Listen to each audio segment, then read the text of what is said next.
മാള ഗ്രാമപഞ്ചായത്ത് കേരളോത്സവം സമാപന സമ്മേളനവും വിജയികൾക്കുള്ള സമ്മാനദാനവും നടന്നു. ഗ്രാമപഞ്ചായത്ത് പ്രസിഡന്റ് ബിന്ദു ബാബു ഉദ്ഘാടനം ചെയ്തു.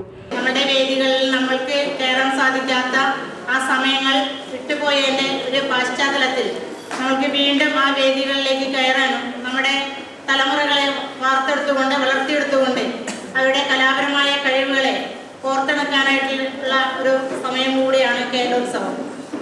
ആ ഒരു പങ്കാളിത്തം വളരെ ഭംഗിയായിട്ട് നമുക്ക് ഗ്രാമപഞ്ചായത്ത് തലത്തിൽ നടത്താനും അത് ബ്ലോക്ക് തലത്തിൽ പോയി മത്സരം നേടി 2ാം സ്ഥാനം നേടാനും അവിടെ നിന്ന് ജില്ലാ തലത്തിലേക്ക് മത്സരിക്കാനുള്ള ഒരു അവസരം നമ്മുടെ മാള പഞ്ചായത്തിൽ നിന്ന് നമുക്ക് അനുവദനീയമായി ലഭിച്ചിട്ടുണ്ട്. അത് എന്നും നിലനിർത്തിക്കൊണ്ട് നമുക്കറിയാം നമ്മുടെ കുട്ടികൾ ഒന്നിനൊന്ന് മെച്ചപ്പെട്ടുകൊണ്ട് തന്നെയാണ് ഓരോ കലാപരമായ കഴിവുകളിലേക്ക് അവർ പങ്കെടുക്കാൻ സാധിച്ചത്.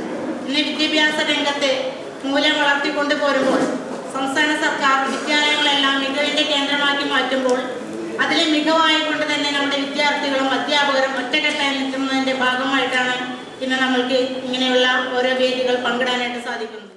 ആരോഗ്യ വിദ്യാഭ്യാസ standing committee chairperson Nabeesath Jaleel അധ്യക്ഷത വഹിച്ചു. Vice president TP. രവീന്ദ്രൻ, ക്ഷേമകാര്യ സ്ഥിരം സമിതി chairperson Sini Benny, secretary Soni C Haribal എന്നിവർ സംസാരിച്ചു. കേരളോത്സവം സംഘാടക സമിതിയിലെ നിസ്വാർത്ഥ സേവനം നൽകിയ കെ.എം. പോളിയെ ചടങ്ങിൽ ആദരിച്ചു. മാള ഉപജില്ലാ കലോത്സവത്തിൽ ഓവറോൾ 2ാം സ്ഥാനം നേടിയ സർക്കാർ LP സ്കൂളിനും കലോത്സവം വിജയികളായ വിദ്യാർത്ഥികളെയും അനുമോദിച്ചു. തുടർന്ന് കേരളോത്സവം കലാ കായിക മത്സര വിജയികൾക്കുള്ള സമ്മാനദാനവും ഫുട്ബോൾ ലൂസേഴ്സ് ഫൈനൽ മത്സരത്തിലെ വിന്നേഴ്സ് ടീമിന് സ്നേഹമോൾ സാബു മെമ്മോറിയൽ എവറോളിംഗ് ട്രോഫിയും സമ്മാനിച്ചു.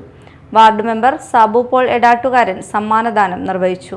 Friends Valiyaparambu team overall trophy സ്വന്തമാക്കി. ടീം അഷ്ടമിച്ചിറ ഓവറോൾ 2ാം സ്ഥാനം നേടി. ഭരണസമിതി അംഗങ്ങൾ, പഞ്ചായത്ത് ഉദ്യോഗസ്ഥർ എന്നിവർ പങ്കെടുത്തു.